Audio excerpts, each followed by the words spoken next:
Hi, I'm Joey Grixty. I've always had an obsession with the paranormal.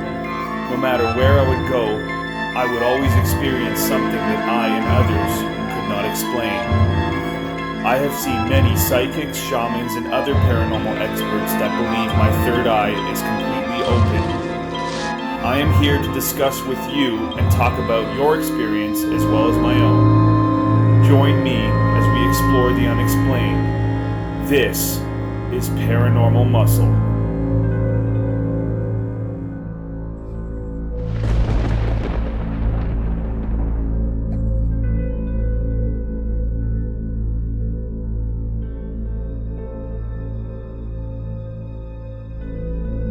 This is probably one of the most compelling things that I've ever experienced in my entire life, and probably one of the most scary as well, and something that has been probably with me for over 15 years.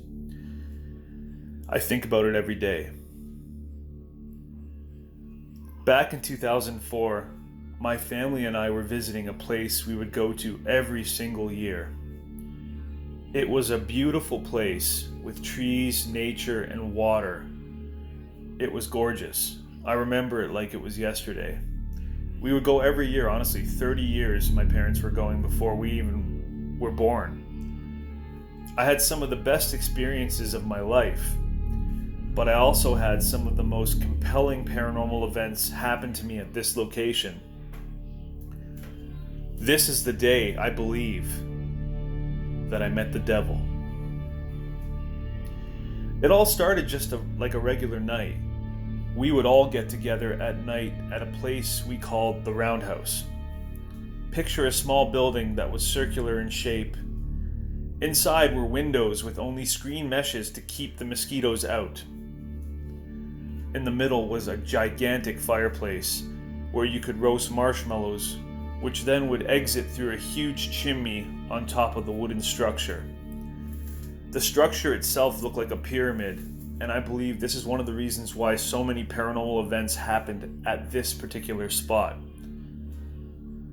There were benches all around the fire, and at night we would get together, tell stories, and hang out. It was always innocent, with great acoustic music, playing cards, or drinking the night away. We never really fought with each other or had anything negative happen there.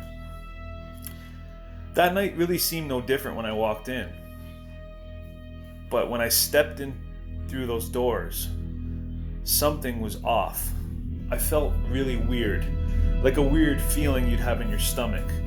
The ambience, the presence, something was different. And there he was. When I first walked in, there was a man staring right at me.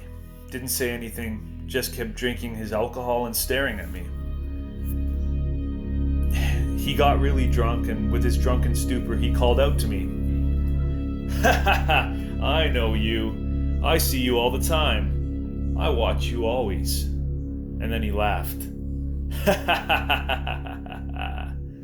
I replied, Yeah, keep drinking, buddy." And went on with my night. I really didn't think anything of it. Hours later, I was playing cards with some friends, and he returned. He came back. I don't know where he went, but I think he went to go get more alcohol, but he came back and he started slurring even more. So much that I really couldn't understand what he was saying. He was swearing, he was just blah, blah, blah, talking literally nonsense.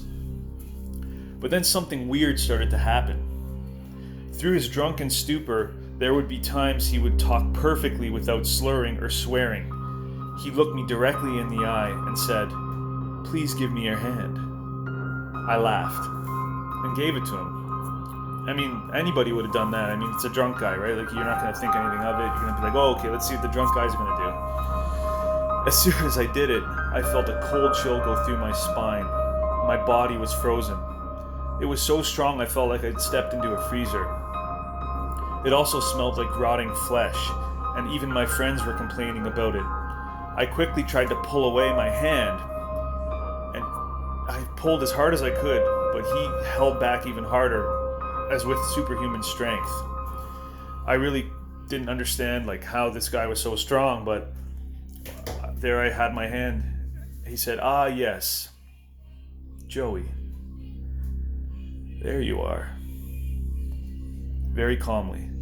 No one will ever believe you that you met me, he said, with perfect articulation. Now you have to understand that if someone's drunk and they're slurring their speech, there is no possible way that they could coherently make a sentence like that perfectly in a different voice.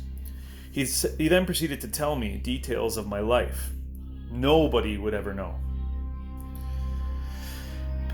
He told me about paranormal experiences that I kept to myself. Experiences that were so sensitive that I would never tell anybody. At the time, because of all the paranormal things I was experiencing, I was in and out of the hospital with anxiety, trying to figure out what was wrong with me. I didn't know what was wrong with me. I was seeing things, I was hearing things, I was smelling things, and I thought something was wrong, and doctors would never find anything wrong. He looked at me and he said, "You're not sick. Stop worrying about your health. You're going to live very, very long." He then said, "Do you think you have problems?" He laughed. "My father won't even speak to me. He's too busy with the new baby," and then proceeded to wink. He asked me, "What do you want? What do you want, Joey? What do you desire?" I said, "To be at peace, to have a closer relationship with my family, and to have a closer relationship with God." He then laughed very growlingly. And growlingly, when I explained this to people, it was like a like that, like a deep growl. He said, "God, he doesn't care about you, but I do. I know what you desire, Joey. I can give it to you, but you have to give me something small." He showed his hands. I laughed because I was scared. And before I could even say I'm scared in my head, he said, "Don't say that there is nothing to fear." This, right here, guys, is when I knew I met the devil or something. After I told him no, he tried to touch my head, and he said I had no choice. I pushed him back as hard as I could, and I ran to my cabin. That night at my cabin was the worst night of my life. Even talking about it right now, I'm getting anxiety. This is what happened when I got home. I quickly went to bed, and every 2 hours I kept hearing banging on my wall 3 times. 3 bangs. Bang, bang, bang. And I had no idea what it was. And my dad would even wake up and say, "Stop banging on the wall." And I wasn't banging on the wall. That night, I didn't sleep, not even an hour. When I woke up, I felt relieved because I actually made it through the night. But I believe if I had not said no or pulled away, who knows, I may have unknowingly made a deal with the devil. Now, I know a lot of you have maybe experienced the same thing or something similar, but if you or a loved one are experiencing something like this, here are some things to look for. When conversing with someone who is possessed, telepathy is, I'm a religious person, but I'm now more spiritual. I do believe in God, but a lot of the rules that are in some of the Bible I don't really agree with, but we won't get into that. The third thing is supernatural knowledge about you that no one else could ever know, or future events that no one could ever know. That is a telltale sign of something supernatural or negative or entity or possession-wise going on. 4 and 5 that I've listed is foul smell and cold spots, and those are pretty much, those are the first things that end up happening. So the 3 things you need to look for is infestation, oppression, and possession. If you or your loved ones are suffering from that, try to contact either a priest, a shaman, somebody that can rid you of that, because it is a terrible thing. I have gone through something like that, which I will explain in the further videos. I have a lot of experiences, but this one really shaped me, because after this experience, what happened to me was I started to experience even more paranormal things. I started seeing things even more frequently than I used to. So I think he did something to me, or it did something to me, that opened me up even further. This was the day that I met the devil, and this was, to be honest with you, the most pinnacle moment of my paranormal, I would say, experience that I have now taken with me, and it has shaped me into the person I am today. Thank you for listening, and I appreciate it if you can subscribe and share. I'd really appreciate it. Thank you so much. And this is Paranormal Muscle, and this was The Day I Met the Devil.